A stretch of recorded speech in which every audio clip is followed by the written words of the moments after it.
Hi guys, it's the educator here, and in this video we are starting a new series, BIO111.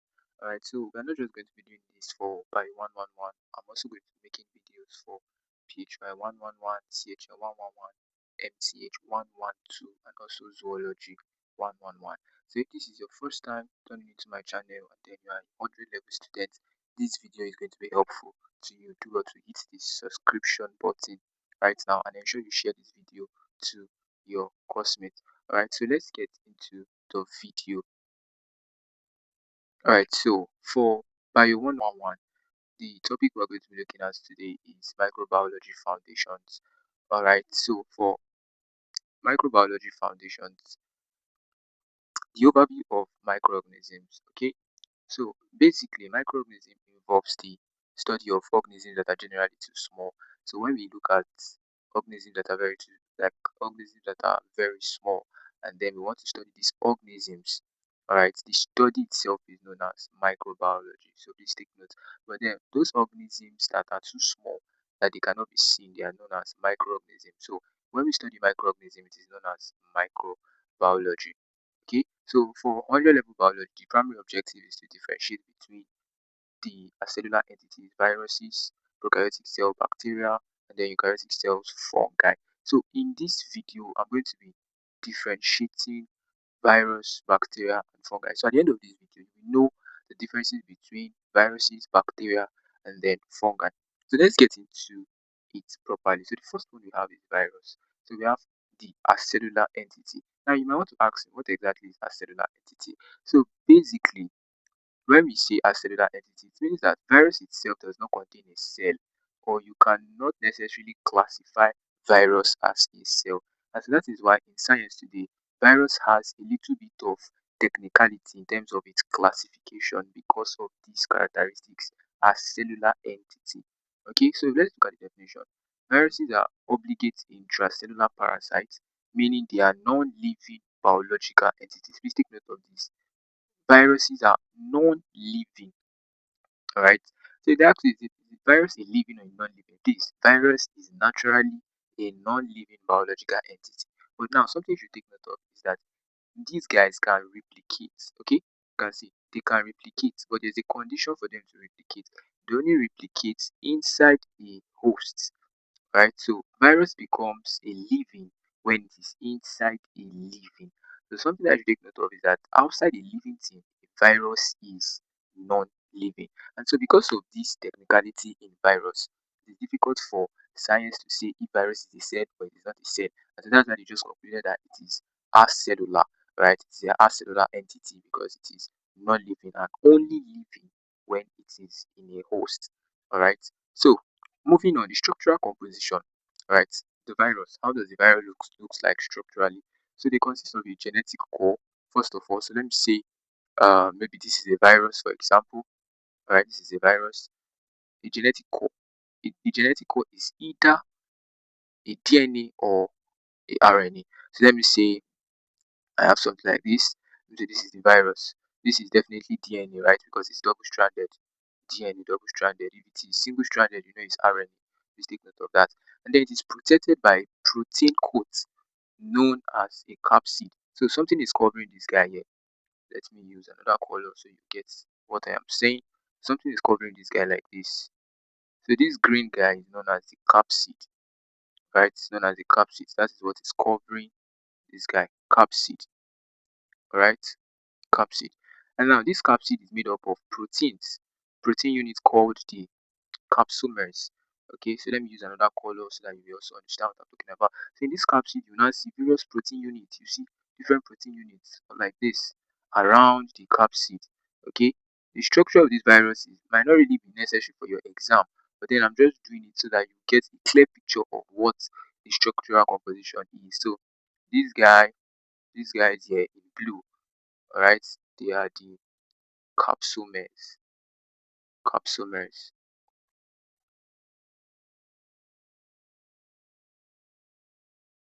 All right, capsomers. So in all, this is how the structure of a virus looks like. Okay, so now let's move on to the identification and classification of the virus. So now, how do you identify a virus? How do you know that this is a virus and then the classification also. The viruses are primarily identified by their symmetry and shape. So we have helical shape, we have polyhedral shape, we have complex, right? So helical shape, polyhedral shape. When you say polyhedral shape, we have some shapes like octahedral. If you say octahedral, you know it's inside, right? Hexagonal, all those kind of shapes. When you see those kind of when you see when you look at something under the microscope and then you are seeing it has this kind of polyhedral shape, just know that it's definitely a virus or helical shape. You should also what should come to your mind should be a virus. Okay, so let's move on. All right, so bacteria are known as prokaryotes, right? Bacteria are known as prokaryotes. Remember, prokaryotes tells us something that it is a cell, right? It is a cell. Remember when we did cell in first semester, I said something about cell that in one of the classification of cell you can classify cell as prokaryotes, that's this guy here, prokaryotes, or you can decide to classify them as eukaryotes, right? Eukaryotes. Eukaryotes. So they are either prokaryotes or eukaryotes. And we said something about prokaryotes. Now, prokaryotes is a cell that the nucleus is not bounded, right? The nucleus does not have a membrane, right? And then it does not have a complex organelle, right? Or organelles that have membranes. Why eukaryotes are cells that their nucleus have membrane. So in order not to just speak too much grammar, in case you don't understand what I'm talking about, so let me say this is a cell here, and this is A, this is another cell, this is B, right? So we have this guy here to be the nucleus, and then we have this guy here to be the nucleus. And now there's something that happens. This nucleus is then surrounded by something. This is called the nuclear membrane. So this B is a eukaryote. It's a eukaryote. Why this A is a prokaryote? Because the nucleus is just there like that. There's nothing covering the nucleus, alright? It does not have a true nucleus. When they say something is true, when they say nucleus is true, the nucleus is true when it has a membrane. But if it does not have a membrane, it is not a true nucleus. Alright, so please take note of that. So now let's move. That is why bacteria are prokaryotes. So this tells us that bacteria, the nucleus in bacteria does not have a cell membrane. Right? It does not have a cell membrane. So you can see a question will just tell you which of the following is a feature of bacteria to tell you it does not have a cell membrane. Please pick that. That is the answer. So let's move on. So we have here that bacteria are single-celled organisms. Yes, they're single-celled organisms. Definitely, prokaryotes must be a single cell. It lacks a membrane-bound nucleus. We have already established that. And other complex organelles. I also said that. Okay. So now moving on, the physical structure and morphology of a bacteria. So bacteria are typically classified by their physical shapes, right? When we talk about morphology, we're talking about the internal structure, the shape, all right? Why physical structure is what you can see. Okay, so their physical shape, you see spherical, and it is known as cosi. Cosi, right? When you see cosi, so it looks like this. It looks like this, cosi, spherical, spherical in shape. All these guys here are known as cosi. So this is the shape of cosi. Cosi. Then we have bacilli. So bacilli looks like this. Rod-like. We have bacilli. They look like this. Bacilli. They look like this. So this is bacilli. Then we have Spirillii. From their name, you should just remember cosi is spherical, bacilli is rod shape or rod like, while spiral shape is spirilla. So for spirilla, they look spiral just as the name implies. It looks like this. You'll be seeing the bacteria look like this, and you see another one look like this, like this, like this, just like this, just like this. You can see it. You can see it. This bacteria here. You see bacteria with this kind of shape, just know they are spirilla. For this cosi, you will not see. But for your level right now, we are not going to go deep into the classification of cosi or other examples of cosi because you must have heard of things like streptococci, staphylococci. Those are like subdivisions or examples of cosi. So when you hear streptococci, it means that that bacteria is spherical. So they can give you an example question and they'll tell you streptococci. What is the shape of streptococci? Don't say, I did not teach me. Just remember that cosi is what? Spherical. Okay, please take note of that. Alright, so moving on to the next, the laboratory identification. So for bacteria, laboratory identification. The fundamental method is used for identifying bacteria, and then the fundamental method is known as the gram stain. The gram stain. So what is the principle or what is the basis of this gram stain? So this gram stain differentiates species based on their chemical composition and thickness. Please take note, chemical composition and thickness of peptidoglycan, right, in their cell wall. Bacteria have peptidoglycan in their cell wall. Please take note. So this is a clue now. Peptidoglycan in bacteria cell wall, right? So please take note. So for your level now, you don't really need to know the complexities of gram staining and all of that, because that is where you now see bacteria's gram positive, gram negative. For your level now, you don't just know that this gram staining, the basis is how the chemical composition and thickness of this peptidoglycan in the cell wall of the bacteria. Okay, so now let's look at the special features of bacteria, which is the capsule. All right, so an additional outer slime layer called a capsule sits outside the cell wall of some bacteria. Please take note, some bacteria. Okay, it is usually made up of polysaccharides and helps the bacteria evade host immune system. Okay, so this is what happens. We have, remember, there's something in virus. There's something in virus. If this is a virus, for example, remember the DNA. Once you have all the structure in your head, there's no way you forget all these things. And then we have something covering the DNA. That is known as what? Capsid, right? Capsid. We said that capsid.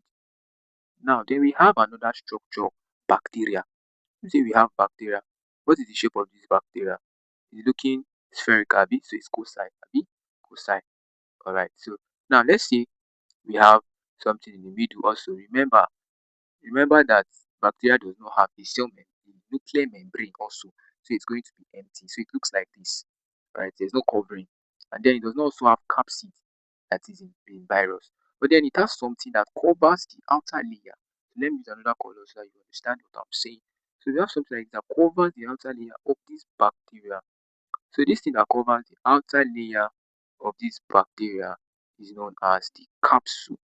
Then I said it is found in some bacteria, not all the bacteria. Please take note of that. Okay. All right. So moving on, we have fungi.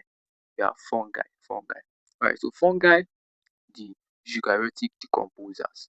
Eukaryotic decomposers. You can see the name. So it has given us a clue, eukaryotic, and it has given us its function or what they do. They are decomposers. Remember in first semester also we also talked about ecology, we also talked about the food chain and all of that. And then we already know that decomposers are the last guys. Okay? So but let's not digress, let's come back. For the definition of fungi are eukaryotic organisms. I've explained what eukaryotic organisms are, right? Eukaryotic organisms, if this is a cell, if this is a nucleus, then they have a nuclear membrane. Okay, as simple as that. So they possess a defined nucleus, then a membrane bound organelle. Alright, so for the structural organization of fungi, most fungi are multicellular. Remember what multicellular is? It means that it has more than one cell, and then it consists of a thread-like filament called hyphae. Please take note. Thread-like thread thread-like filament called hyphae. A mass or network of this hyphae is referred to as mycelium. Please take note of these terms because fungi is a little bit funny. Alright, so let me say if this is a fungi, for example, you see some network of some funny things like this. Some funny things like this. Alright, this is just an example. So one of these things is known as hyphae, right? One of them is known as hyphae. Then if you now combine the whole of this network, guys, everything like this is now known as mycelium. Please take note of this, okay? Alright, so moving on, we have the nutritional mode, okay? So if you have watched to this point, I know that you are enjoying this video. Please, if you have not subscribed to this channel, please do well to hit the subscription button because this is not the only video I'm going to be dropping for BIO111. I'm going to ensure that I finish the course outline. I'm going to be dropping other videos for the remaining topics in your course outline. So if you don't subscribe to this channel now, this might be the last time you'll be watching a video in my channel. So subscribe so that as soon as I drop a video, you will be among the first people to get a notification. Okay, so nutritional mode of fungi. Fungi are saprophytic. Take note, they are saprophytic. Okay, let's go back. Fungi are saprophytic. So fungi are saprophytic in the sense that they secrete digestive enzymes onto dead organic matter. So anything that feeds on dead organic matter is a fungi, right? And it absorbs the nutrients through external digestion. Please take note, external digestion, and that is why they are known as decomposers, because they feed on dead organic matter. All right, so moving on, the next thing we're looking at is the binomial nomenclature, which is also known as the scientific naming. All right, so this is something that you also take note of, because you begin a lot of botanical names this semester, and so it is quite necessary that you know how this is done. Okay, so every organism is identified by two parts name consisting of the genus and also the species. Okay, so you should remember your hierarchy or classification. You have kingdom, phylum, class, other family, species, just like that. You remember those things. All right. You see that the last two, the genus and then the species, makes up the botanical name of an organism. But then it is not just written anyhow. It has a pattern that you must follow.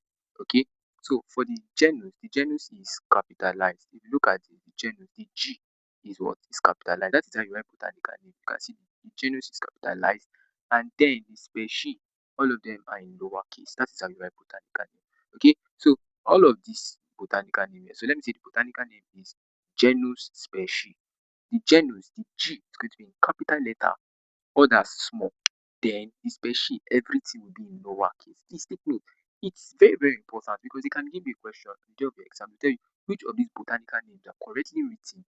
Okay, it's not there for you to identify it. Another thing you must take note of is that the botanical name must be in italics. Alright, it must be italicized. Please take note. Or it must be underlined when writing, or it must be bolded just the way you are seeing it. And then if you see it like that in an option on the top of your exam, then you are good to go. That is definitely the answer to the question if you see a question like that. Okay, so with this, we have come to the end of this video for introduction or an overview to microbiology, which is the first topic in your BIO111 course outline. Okay, I know you enjoyed this video and you can see how concise and simple I have broken down this video. Please do well to hit the subscription button if you have not subscribed. Share this video to your class group chat, share this video to your staff, share this video to your friends so that they will also benefit from this video. Okay, so if you do that, I also have something for you like a classwork that you can use to also see how well you understood the video. Then put it in the comment section, put your answers in the comment section, and then I'm going to tell you your scores. Meanwhile, I'm also going to be dropping the answers to this question. Okay, I'll also be dropping the next video, the next topic. Please comment in the comment section when you want me to drop this video, the next video. And as usual, I'm only going to drop the next video when this video gets the engagement that I want it to get. I want it to get at least 1,000 views before I will drop the next video. So for you to get 1,000 views, do well to share this video. If it does not get to 1,000 views, I'm sorry, I might not drop the next video. And guess what we have here, guys? The ultimate summary for Bio 111 is out and available on seller. So this is just a summary of Bio 101 that I have compiled, comprising of all the topics in your course outline for this semester, and then it is being sold currently for a price of just 999 naira. If you are interested, please do well to indicate in the comment section so that I'm going to send you a link to a group that you're going to join, and then you'll be granted access to the e-copy of this material that has been compiled. If you take a look at the video that I just made, the video is an extract of the material itself. So if the video is this loaded, then you should know the material is also, and then it is just going for a price of 999 naira currently, but then the original price is going to be restored very, very soon. So if you're interested, do well to hit the comment section and let me know that you're interested. So see you guys in the next video, the next topic. Bye for now, guys.